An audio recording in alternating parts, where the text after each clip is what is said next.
Hello everyone, this is Dr. Veena and you're watching my YouTube channel Dr. Veena, your homeopath. Well, today's topic of discussion is about a summer condition, summer complaint which is very common, that is called prickly heat. Stay tuned with the whole video because I'll be explaining what this prickly heat rashes occur, why does it occur, and what are its homeopathic remedies, and finally we'll be telling what are the do's and don'ts about prickly heat. So stay tuned. Well friends, summer has come and prickly heat rashes, or it is also called malaria, they are so common in these summer conditions. Now what actually happen is we have sweat glands under our skin. Now this sweat gland has its main function is to produce sweat, as the name suggests, and by producing it helps to maintain the core body temperature. So these sweat glands, they have sweat ducts, and from sweat duct this sweat is released and it goes outside the body through the sweat pore. Now what happens in prickly heat is the sweat is actually clogged and it doesn't come out from the sweat pore, and finally it comes as, we see it as bumps on the skin. Now what actually happened, why this clogging happen is, you must have seen prickly heat is common in summer conditions, summer seasons. Wherever there is hot and humid climate, sweat production will be more to maintain this core temperature. So when the sweat production is more from these sweat glands, more sweat has to come out, and ultimately clogging is there, and then ultimately again sweat glands are inflamed, and this process continues, and ultimately what happens, that the sweat doesn't come out. So the symptom will be small bumps on the skin. Now these bumps, these rashes, these heat rashes generally seen over the neck area, back area, chest area, inner thighs, upper outer thighs. In all this area, prickly heat rashes are very common. Now let us find out what are its homeopathic medicines, what are the top-notch medicine used for prickly heat rashes.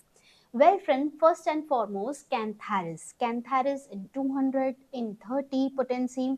They are really good whenever there is sunburn and erythema is there, redness is there over the skin area.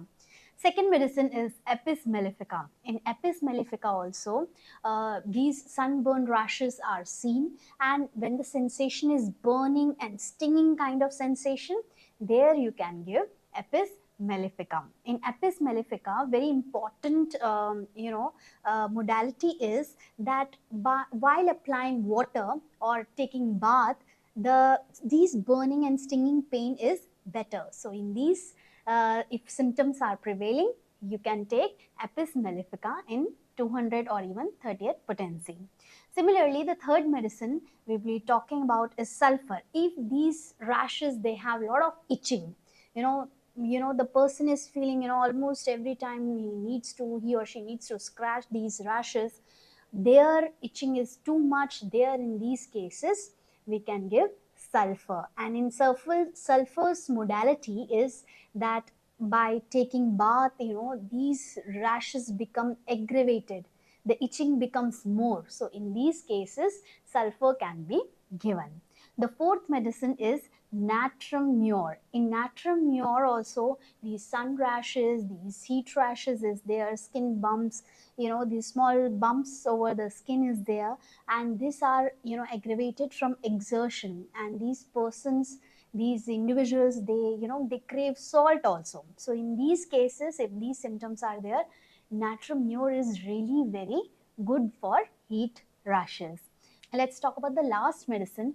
And last medicine, if these rashes, it is called prickly heat. Why? Because pricking sensation is there.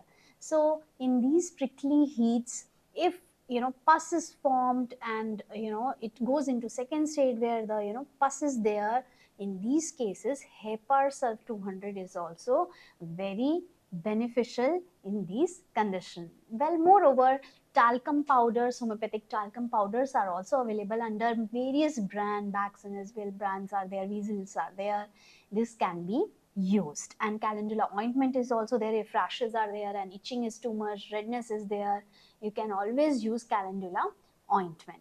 Now let us finally talk about what are the do's and what are don'ts to be done while if you have prickly, if you are suffering from these heat rashes often. Well friends, first and foremost, you have to restrict yourself to go out in the peak hours of harsh sunlight. So the timing is around 10 a.m. to 4 p.m. The heat is, the heat waves and heat of the sun is too much, so better you restrict yourself at that time.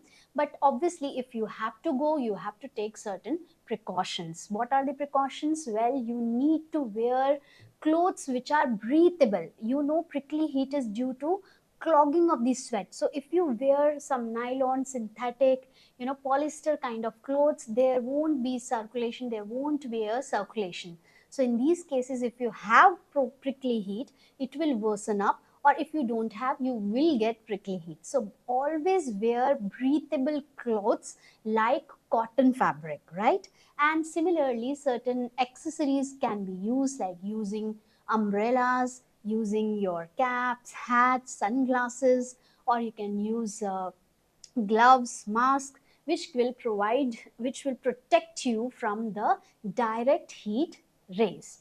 Now friends, one more thing, that you can apply sunscreen lotions. In homeopathy also sunscreen lotions are available. Vaccine sunscreen lotion are really very good, so good SPF and everything you have to see. Sunscreen lotion can be applied, but remember, don't use lotions which are very thick and Vaseline kind of, that you might think that if you apply these kind of lotion and go out, and the sun rays will, if it falls even, it will not get absorbed. No, in fact it will increase your prickly heat. Why? Because if thick lotion, thick based creams, if you are applying on the body, what it will do, it will not, the pores will get blocked, and artificially you are blocking these pores, so the sweat will not come out, and again prickly heat will worsen up. So better don't do that, right?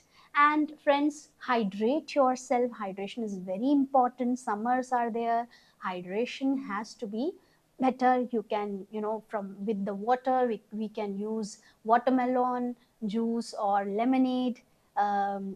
Fruits which have vitamin C is really good for the skin. So you have to hydrate yourself with fruits with vitamin C. Similarly, solid foods like you can use khichdi or curd rice. These are really good. It hydrate your body. So friends, these are the do's and don'ts, and things which can really help if you have prickly heat. Well, finally, I would like to say, if you like my video, if you think that it is informative enough, please like, please subscribe and hit the bell icon. Till then, goodbye from me.